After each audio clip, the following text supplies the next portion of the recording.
శ్రీ గురుభ్యో నమః.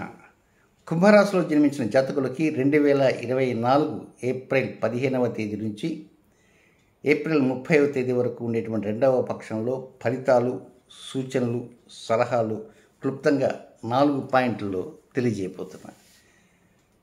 అయితే ఇక్కడ ఒక చిన్న విషయం గమనించాలి.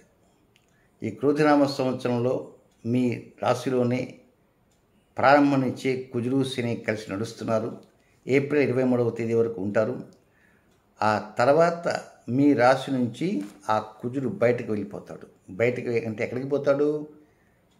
ధన కుటుంబ స్థానంలోకి, రెండవ స్థానానికి వెళ్ళి జూన్ 1వ తేదీ వరకు రాహుతో ఫైట్ చేస్తుంటాడు.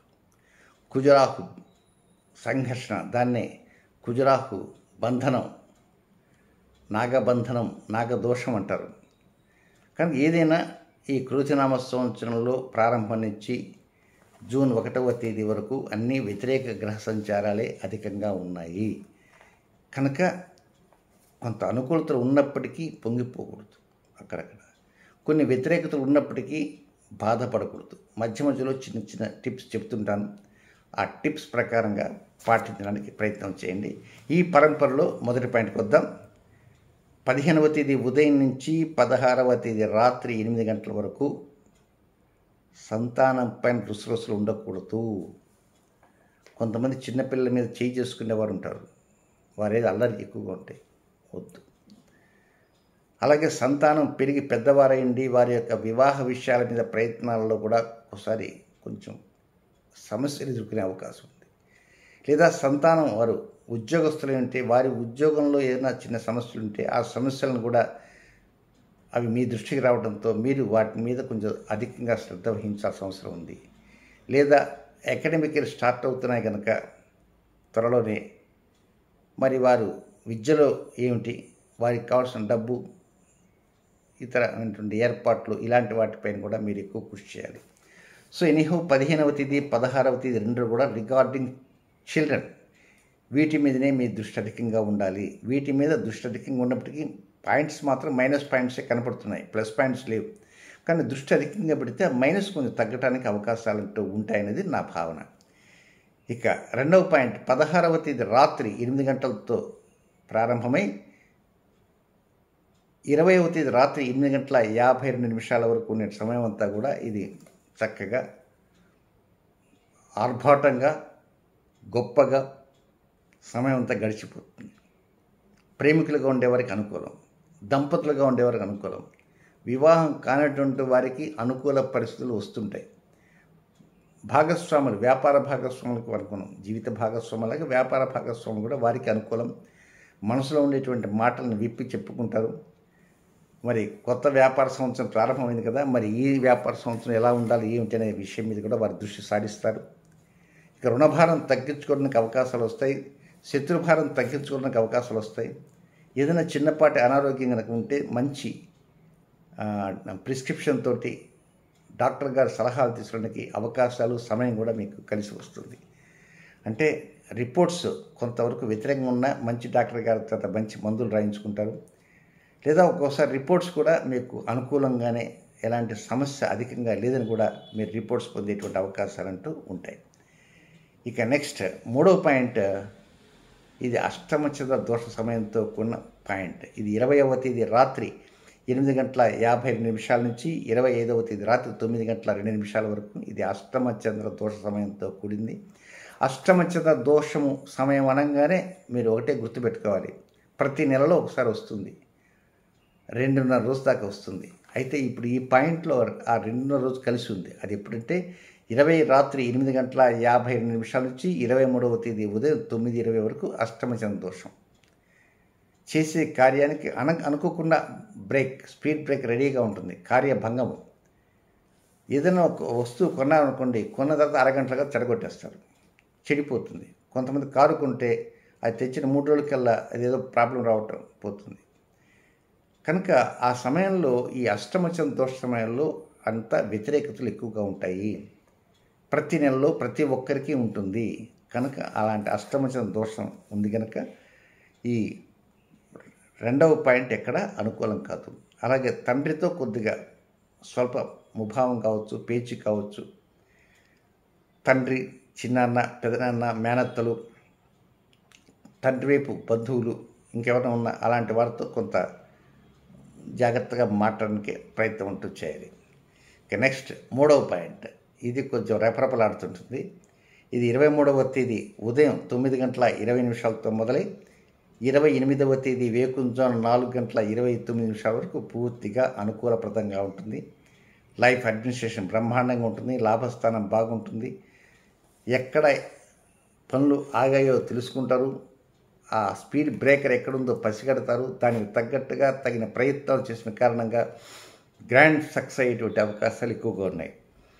దీనికి తోడు అడ్మినిస్ట్రేషన్ బాగా ఉంటుంది కనుక మిమ్మల్ని 10 మంది మెచ్చుకునేటువంటి అవకాశాలు వస్తాయి. ఒక్కోసారి మెచ్చుకోకపోయినప్పటికీ వారు ముసిముసితో మిమ్మల్ని విష్ చేస్తారు. మొత్తం మీద డెవలప్మెంట్స్ బాగా ఉంటాయి. అనుకూల పరిస్థితులు వచ్చాయనేటువంటి ఆనందం కూడా ఉంటుంది. కానీ ఇది క్షణికమే, అంతకంటే ఎక్కువ ఉండదు. ఏదైనా కొంత జూన్ 1 వరకు ప్రతి విషయంలో జాగ్రత్తలు మాత్రం అవసరమని నేను ముందే చెప్పాను. జాగ్రత్తలు పాటిస్తూ ఉండండి. ఇక చివరిగా ఉన్నటువంటి 4వ పాయింట్ ఏంటంటే 28వ తేదీ వేకుంజాము 4:29 నుంచి 30వ తేదీ అర్ధరాత్రి వరకు ఉన్నటువంటి ఈ చివరి 3 రోజులు అనవసరంగా శ్రమ, డబ్బు దండగా ఏదో కార్యక్రమం కోసం వెళ్దాం అనుకుంటారు. ఆ కార్యక్రమం వాయిదా పట్టము, లేకపోతే ఆ సమయానికి ఎవరైనా వచ్చి మిమ్మల్ని మీతో ముచ్చరించిన కారణంగా, సంభాషించిన కారణంగా కార్యక్రమం పిల్లెత్తకపోతుంది. సో 28, 29, 30 3 కూడా వృధా ప్రయాస, క్షణం తీరిక ఉండదు, దమ్మిడి ఆదాయం ఉండదు. కనుక ఆ 3 రోజులు చాలా వరకు వృధాగా గడిచిపోతుంటాయి. సో ఏది ఏమైనప్పటికీ కూడా కొంచెం జాగ్రత్తలు తీసుకోవాల్సిన అవసరం అంటూ ఉంది. కానీ ఇక్కడ మరొక ట్విస్ట్ కూడా ఉంది. అదేమిటంటే ఆ ట్విస్ట్ ఏమిటంటే ఈ 3 రోజులు కూడా ఉన్న ఫలంగా అనుకూలమయ్యే అవకాశాలు కూడా ఉన్నాయి. అది ఎప్పుడంటే దానికి 16వ తేదీ, ఆ రోజు మంగళవారం, నక్షత్రాధిపతి పుష్యమి. ఆ రోజు నక్షత్ర పుష్యమి, పుష్యమి అధిపతి శని, మంగళవారానికి అధిపతి కుజుడు. ఆ కుజుడే రాజు, శని మంత్రి. ఆ కుజుడు శని మీ రాశిలోనే ఉన్నారు. ఏప్రిల్ 9 నుంచి ఉన్నారు కదా, ఇందాక నేను చెప్పాను. ఏప్రిల్ 23 కుజుడు వెళ్ళిపోతాడు. వాస్తవంగా ఈ చివరి 3 రోజులు కొంత అనుకూలతలు ఉండవు, ఖర్చు ఎక్కువ కనపడుతుంది, స్పీడ్ బ్రేకర్స్ ఎక్కువ ఉంటాయి. అయితే 28వ తేదీ ఉదయం నిద్ర లేవగానే, సూర్యోదయం కాగానే కాఫీలు తాగేవాళ్ళు ఉంటారు, చాయ్ తాగేవాళ్ళు ఉంటారు. అవేం లేకుండా జస్ట్ ఒక 4-5 డ్రాప్స్ తేనెని నాలుక మీద అట్లా రంగరించి చప్పరించండి. ఎప్పుడు 28వ తేదీ సూర్యోదయం కాగానే 4 లేక 5 డ్రాపులు. ఉన్న ఫలంగా ఇది ప్రతిసారి రెమెడీస్ చెప్పనండోయ్. మళ్ళా ఇక్కడ ఇది కనుక ఎవరైతే కొంచెం ఈ తేనెని చవి చూస్తారో, రుచి చూస్తారో వారికి మాత్రం 28, 29, 30 తేదీల్లో -2 ప్లస్లోకి వెళ్ళిపోతుంటారు. ప్లస్ పాయింట్స్లోకి, డెవలప్మెంట్స్లోకి అనుకూలత వస్తాయి. అడ్మిషన్ బాగుంటుంది. ఏదైనా కొంత అచీవ్మెంట్ చేసేటువంటి అవకాశాలు వస్తాయి. లాభస్థానం చక్కగా ఉంటుంది. మైనస్లు ఉండేదంతా తిరగబడుతుంది.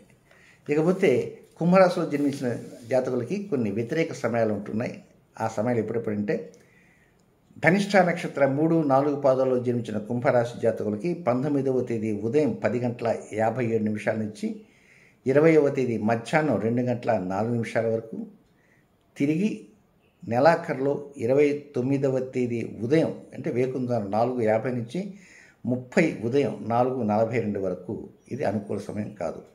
ఇక శతభిష నక్షత్రంలో జన్మించిన జాతకులకి 20వ తేదీ మధ్యాహ్నం 2:04 నుంచి 21వ తేదీ సాయంత్రం 5:08 వరకు, తిరిగి నెలాఖరులో 30వ తేదీ ఉదయం 5 గంటల నుంచి అర్ధరాత్రి 12 గంటల వరకు కూడా అది అనుకూల సమయం కాదు. రొటీన్ కార్యక్రమం చక్కగా చేసుకోవచ్చు. ఇక 3వది విశాఖ నక్షత్ర 1, 2, 3 పాదాల్లో జన్మించిన కుంభరాశి జాతకులకి 21వ తేదీ సాయంత్రం 5:08 నుంచి 22వ తేదీ రాత్రి 8 గంటల వరకు వారికి కూడా అనుకూలమైన సమయం కాదు. రొటీన్ కార్యక్రమం మాత్రం చక్కగా చేసుకోవచ్చు. ఇవి కాకుండా మరొక 3 సమయాలు ఉన్నాయి. ఆ 3 సమయాలు ఎప్పుడంటే అవి కూడా అది ఏ నక్షత్రం వారికైనా ఆ 3 సమయాలు వర్తిస్తాయి. అవి మొదటిది 19వ తేదీ ఉదయం 6:46 నుంచి 19 రాత్రి 8:04 వరకు. రెండవది 23వ తేదీ ఉదయం 3:25 నుంచి 23వ తేదీ సాయంత్రం 4:15 వరకు. ఇక మూడవ సమయం 26వ తేదీ రాత్రి 8:05 నుంచి 27వ తేదీ ఉదయం 8:17 వరకు. ఇవి రొటీన్ కార్యక్రమం మాత్రం చేసుకోవచ్చు తప్ప ముఖ్య కార్యక్రమాలు మాత్రం శ్రీకారం చుట్టకూడదు. ఎందుకంటే ఇవి కూడా అనుకూలమైన సమయాలు కావు, విసర్జనీయ సమయాలు, అన్ఫేవరబుల్ టైమింగ్స్. కనుక కొంచెం జాగ్రత్తలు తీసుకుంటూ ప్రతి అడుగు ముందుకు వేయడానికే ప్రయత్నం అంటూ చేయండి. శుభం.